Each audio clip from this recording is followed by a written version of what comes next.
As a presidential candidate, I've gone out and talked to people about what this country needs.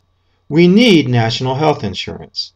We need a nationwide healthcare system that is optional and income-based. We need high-speed rail. We need the jobs it will generate, and we need to be less dependent on foreign oil. We need these things, and we need them now, not in the year 2030 or some other remote date. My question to you is, when are you going to give me your support? You know, a lot of voters seem to have trouble deciding who to vote for. Oh, they agree on what we need, but in their hearts, they're still asking, why should I vote for this guy?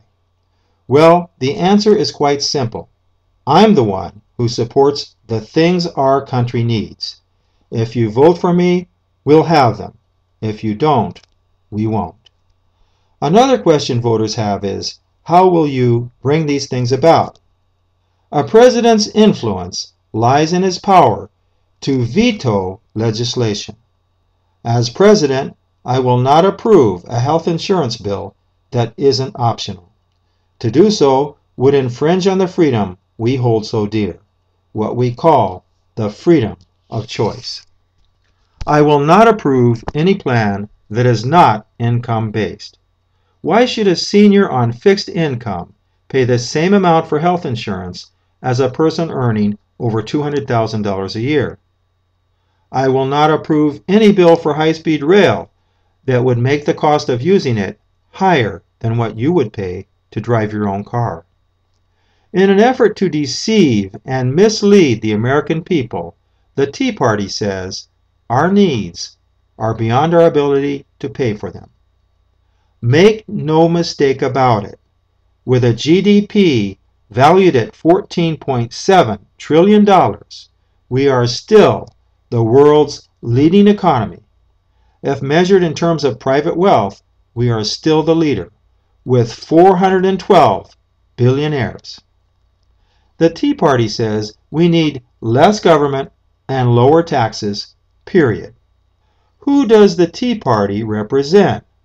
None other than the multinational corporations that have parked $1.43 trillion of tax-deferred profits in foreign bank accounts. For the last 8 years, these corporations, which include such firms as GE, ExxonMobil, and Microsoft, have paid no taxes, and they want to keep it that way. They're spending millions to elect a candidate they believe will support the status quo. Why, this is a marvelous thing. Back in 1773, the Tea Party opposed taxation without representation. Today's version wants representation without taxation. What do I plan to do about this? As president, I will approve legislation that grants a credit of $1 for every dollar invested in projects classed as national priorities.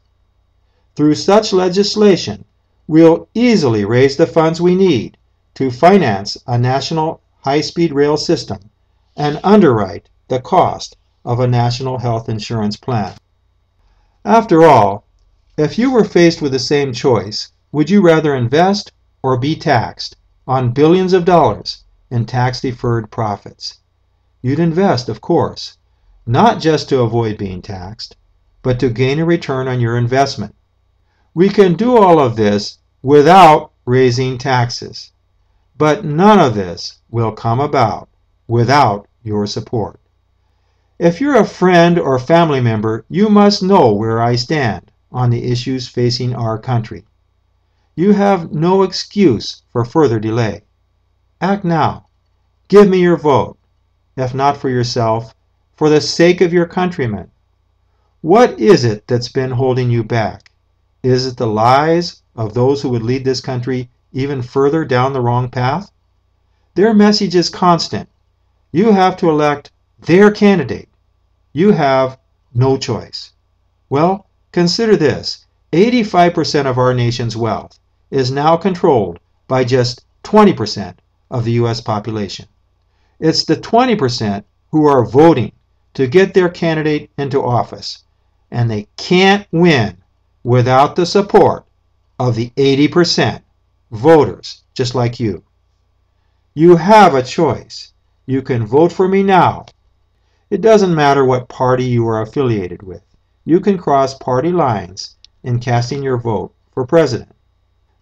It will help me defeat those who want to replace our system of representative government with a system based on corporate rule. I urge you to vote for me. Do it now. Remember, it's your future. It's your choice.